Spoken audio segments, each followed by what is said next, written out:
இன்று நாம் 2022ஆம் ஆண்டு நடைபெற்ற வினாத்தாள 27வது கேள்விதான் பார்க்க போகிறோம்.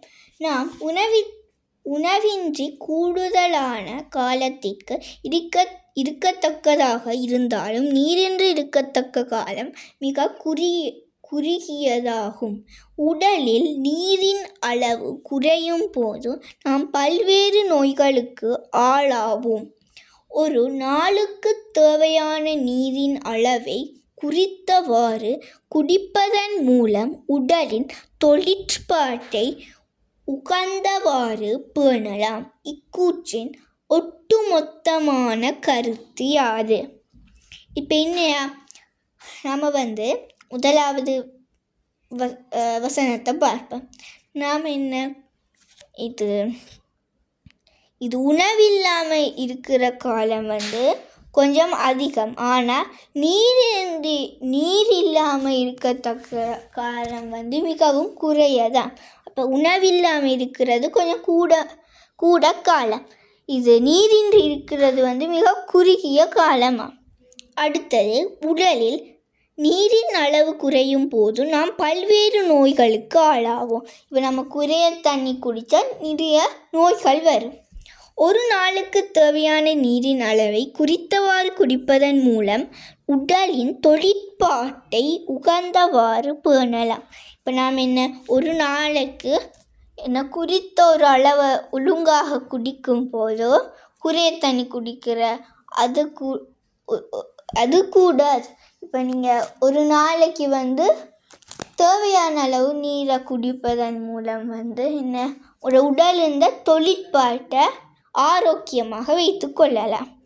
இப்போ இந்த பந்தியில் ஒட்டுமொத்தமான கருத்து யாருன்னு கேட்டிருக்கு. இப்போ மொத்தமாக இதில் என்ன சொல்ல வராங்க? முதலாவது விடை, உணவிலும் பார்க்க நீர் கூடுதலாக முக்கியத்துவம் வாய்ந்தது என்பதாகும். இது பிழையானது. இது ஏன் பிழையானது பிள்ளைகள்? பாருங்க, இது ஒட்டுமொத்தமான கருத்தா? இந்த பந்தியில முழுமையான கருத்தா? இல்லை. இது ஒரு பகுதி கருத்து. பகுதி கருத்துண்டா என்ன?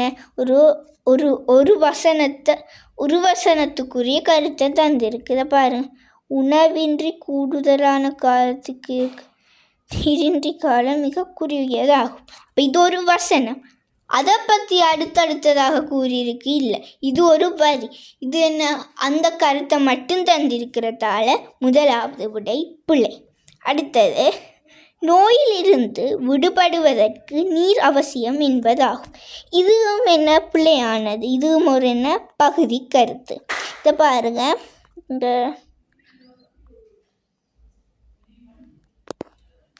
நீரின் அளவு குறையும் போது நாம் பல்வேறு நோய்களுக்கு ஆளாவோம். அப்போ இது இந்த வசனத்தில் மட்டும்தான் என்ன தரப்பட்டிருக்குது? நாங்கள் நீர் குடிப்பதால் நோய் ஏற்படுது. அடுத்தடுத்த கருத்துக்கள் அப்படியா இருக்குது. அடுத்தடுத்த கருத்தில் என்ன இருக்குது? நீங்கள் குறித்த அளவு நீர் குடிக்கும் போது உடல் இந்த தொழிற்பாட்டு பேணலாம். அப்போ அது நோய்களோடு சம்பந்தப்பட்டதா? இல்லை. ஃபஸ்ட்டாக உணவை விட நீர் தான் முக்கியத்துவம் வாய்ந்தது. அப்போ அது நோயோடு சம்பந்தப்பட்டதா? இல்லை. அப்போ இரண்டாவது விடையும் பிள்ளை. நீரை குடித்தல் அத்தியாவசியம் என்பதாகும்.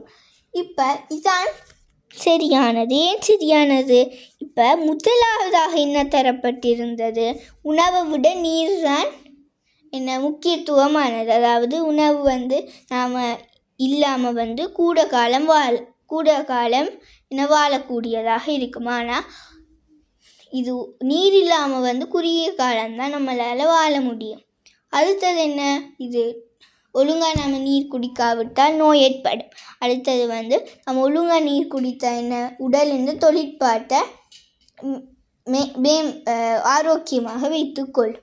அப்போ இந்த ஒவ்வொரு கருத்தும் நீரிந்த முக்கியத்துவத்தை பற்றி சொல்லுகிறது.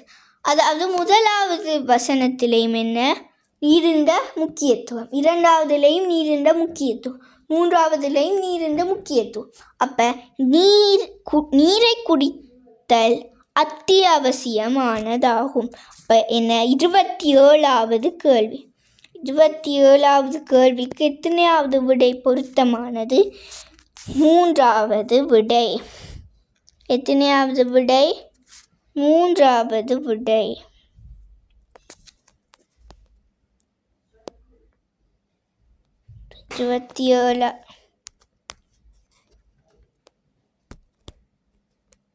27வது கேள்விக்கு 3வது விடை. இந்த வீடியோவை உங்களோட ஃப்ரெண்ட்ஸோடு ஷேர் பண்ணுங்கள். மற்றும் இந்த வீடியோவை நீங்கள் சப்ஸ்கிரைப் பண்ணினா தான் உங்களுக்கு அடுத்தடுத்து வர வீடியோவை உங்களால் பார்க்கக்கூடியதாக இருக்கும். அதனால் உங்களுக்கு இலகுவாக கற்கக்கூடியதாக இருக்கும். பாய்.